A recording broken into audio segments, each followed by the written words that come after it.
out the opposite laner. But in this game, he's using a marksman emblem, the Electro Flash.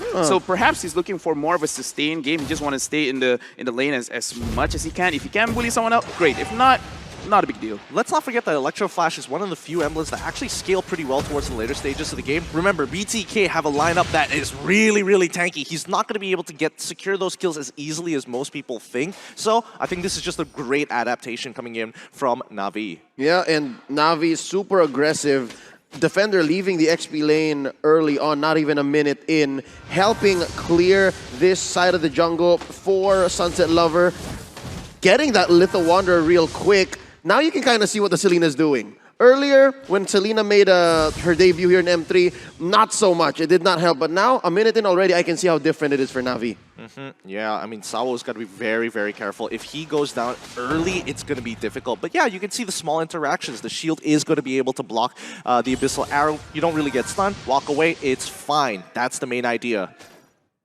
Up top, it's going to be a 2v1. Sawo trying to help out. In mid, it's the same, but mirrored over for BTK. Arrow thrown out, trying to hit that. And Zane, very comfortable. Very comfortable, no pressure at all. Did he lose it? He did! He lost it. Oh, that's why. The comfort is not on his side. Oh, no, that's a little unlucky, but you can tell that Zane did not want to use that retribution. He's got bigger fish to catch, like the turtle that he wants to hang around. Just a little unlucky there. That's fine, but let's see. This first turtle is going to mean so much for Navi, and BTK, they want to drag this turtle out for as long as possible.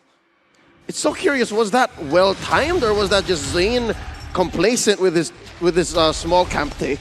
He's very complacent because he can definitely wait out the damage from the Abyssal Trap and then continue on. Oh, well, let's see. I hope they don't miss out on this one. Priority going over to BTK, 4 members here. That's going to be 4 from Navi answering back. Real Manipulation set in. Defender pushing them back with the Conquering Inferno and the Vengeance. He's still alive. Sunset Lover confirms it. First blood drawn, though, by Fried Chicken. Turtle for the hero, I think Nanos Vincere walked away with that happy. Yeah, I think unfortunately Nagib got cancelled out. They knew it was kind of strange how the fight went down. I think Nagib didn't really communicate with the rest of the team that, you know, Shark was standing a little nearby. Sawo was a little low, so he couldn't do much but just being living artillery, same as Nagib. However, Shark getting a great cancel on that real world manipulation made all the difference. Yeah, and right now, let's look at the butterfly effect. Let's look at the level from Sunset Lover.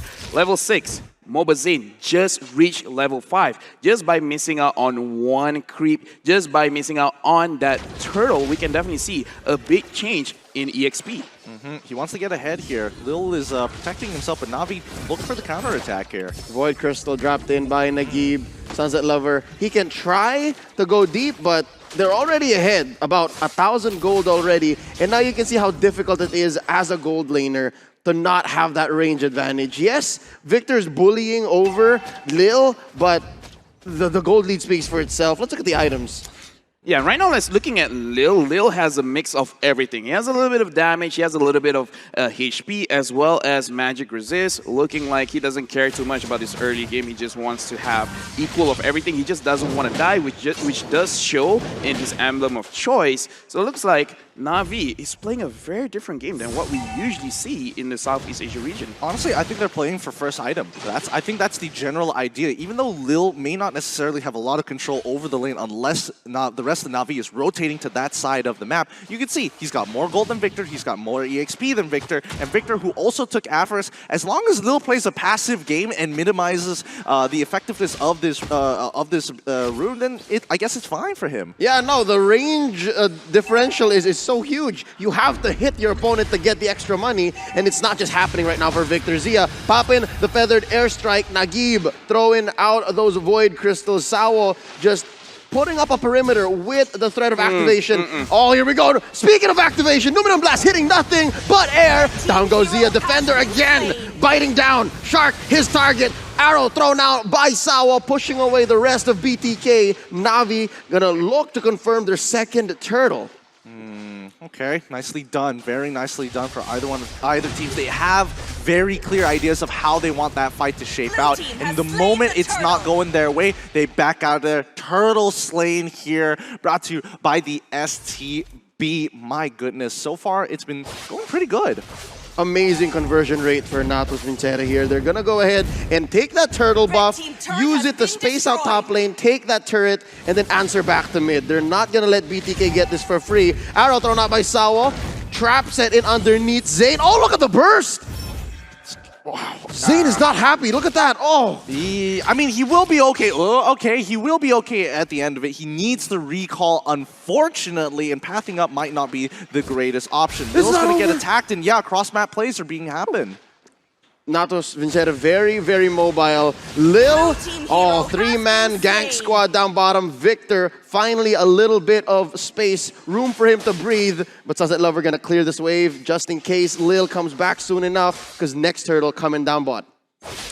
With 60 seconds on the clock here, the question is how is Navi going to be going above and beyond, right? When it comes down to choking out the jungle and really getting ahead in terms of that gold. So far, it's going well. It's 1K, but it's 6 minutes in. They've got about less than 2 minutes before they start getting into mid-game. And so far, BTK making sure that even if they do get cut, there's barely any bleeding. I would even make the argument BTK is still winning. Because even though they're down in gold with this kind of composition, as long as you don't die so much in the early game, you're doing well because they have a lot of scaling heroes with the Yisun Shin, with Zia on the far side. It's gonna hurt later on in the stage of the game. And Brody has a lot of range, but Pharsa is the queen of range. So the pressure's on Navi. Navi has to go really fast. Navi has to use their range, use the early pressure that Sunset Lover and Sao are putting, and then make the most of it. You're right, 1 and 2 in 7 minutes. That doesn't really inspire any sort of confidence. I think the worst part about it all is that Navi is trying to use bush tactics to their advantage, but when you're up against someone like Yisun Shin, the Mountain Shocker just gives you way too much information. They have to come up with a different plan, and I think split pushing is what they've decided on. And slowly, I think Navi's using this pressure, using this time to kind of change up, get their hands on the clutch and change the way that they attack, because instead of looking for fights, instead of looking for kills, they're taking turrets. Yeah, but I mean, the split push is confident here, but I want to see more from them. Oh, puncture in. Shark not looking great. Sawo misses the dive in. Now Navi, they're going to try to find one. Instead, they got caught out. Sunset Lover goes down. Point blank feathered airstrike. Defender caught out far away from home. Mountain Shocker setting them in. And a jump by Victor. Defender pops the vengeance, pops the Counter of the Inferno. He's not going to live. MOBAZANE popping the passive left and right. A lot of crit, a lot of bursts from this Yisun Shin. And just like that, BTK are ahead again. Can Lil finish this off? I don't think he does not have torn apart memories, unfortunately. And BTK are doing a phenomenal job now in the driver's seat during this the mid game so far. With the next Lord coming up, I think, Navi at this point of time, they've got to make some kind of god tier play. Oh, they catch him. That's Zia catching a face full of torn apart memory. As you just mentioned, Lil gets it off cooldown, and I think BTK lost track of when it was ready too. Yep, they hopefully open up mid here, but here comes the Numnon Blast. Oh, did not get the flicker in, but Nagib a little too confident. MOBAZANE free hits to the face. It's interesting how this fight is turning up. I think there's a lot of disrespect on either side. Navi, using real world manipulation right in front of somebody's face like that, especially when you're up against a jungler who's definitely 2 levels above you. You're hitting above your weight at this point. Out of your league even. You have a shield as an Eve, but it's not that huge. And just like that, it opened up bottom lane for Victor. Yeah, and I do have to say, when we talk about Naqib, he has done it twice now. When he opened the real-world manipulation in an open space, giving opportunities for BTK to really put on the pressure on him based on his own mistakes. So far, Defender, being the bigger brother, has helped him out. But he himself has to watch himself because later stages in the game, right now, BTK, engages. Sunset Lover Victor going in front, but nothing's happening. Catches an arrow. Up top, there's a skirmish. 1v2 Defender versus White Chicken and MOBAZANE. Yeah, Lafel, you were saying. Now, right now, we can see that Navi has a lot of options, and Lil getting caught out. BTK doesn't want to stop. Lil's going to get taken down here. Numnon Blast to make sure they confirm the kill. Shark here at the tip of the real-world manipulation. Victor kept in as well. They're happy to go for the 1-for-1 trade.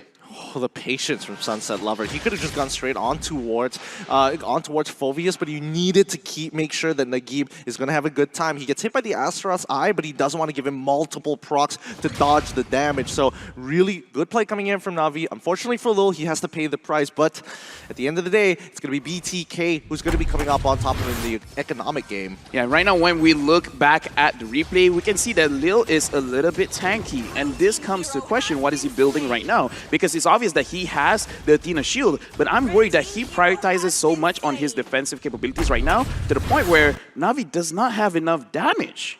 Yeah, basically he's just a torn apart memory machine and that's it. Like, he has to make sure he has stacks, get the ult in, and that's not the way you play Brody, ideally. Ideally, you want to be able to still hurt even with your basics. At least have a Blade of Despair. Yeah, at least have that Blade of Despair. That's the one we were looking for. But he's building it right now. He's taking a Malefic Roar instead just to kind of break structures open because they are going for their secondary win condition, which is going to be trying to get through the mid game with the help of their split pushing powers. And right now, the map is open for BTK. Interestingly enough, it's these false engages, these wrong entries. And look at this, they're answering back. Sawa confirms the kill off of the manipulation, but it's a trade. MOBAZANE takes down Lil. Nagib follows through. 2 for 1 so far, and the Lord is still for BTK. Ripe for the taking. Down goes Sunset Lover as Victor dances right around him. Defender, the Flaming Demon. He's running away. Contra Inferno in tow. Lord has been reset, but that's still all 4 members remaining for BTK ready to take this Lord. What a turnaround. What a retake. Ooh, that was good. That was good coming in from BTK, but Navi needs to realize that going in with so many dashes, I mean, he's having the time of his life here. He's like, when do you want me to use my ultimate? Now? A bit later? I can wait. It's fine. Give me another proc. I don't mind. There's no way they are getting through this absolute trope of BTK when they're surrounding and making sure MOBAZANE has the space. Hyped up MOBAZANE has not disappointed as of right now. Again, people know him as a marksman main. And when he positions like this, even though it looks bad, it's still good. And the fact that BTK, they have the instinct to always look at him and it's like, wait, he's a bit out of position. We have to go to him. We have to protect him. And in this kind of situation, BTK looks more experienced in team fights. Oh, just like that, Nagib destroyed by BTK, and they're not done. Lumina Blast, keeping him in check. Shark gets 3 for none, double kill for MOBAZANE, and they're still going in. Sunset Lover, Thornton Rose to survive the assault. Lord marching down bottom. What a synchronous push. Top lane tier 2, bottom lane inhibitor. You can count the seconds before it's over, because ladies and gentlemen, BTK has come to play. They take down Navi. GG, well played. The Bloodthirsty Kings take their first win here at M3 against Navi. A really good game as well.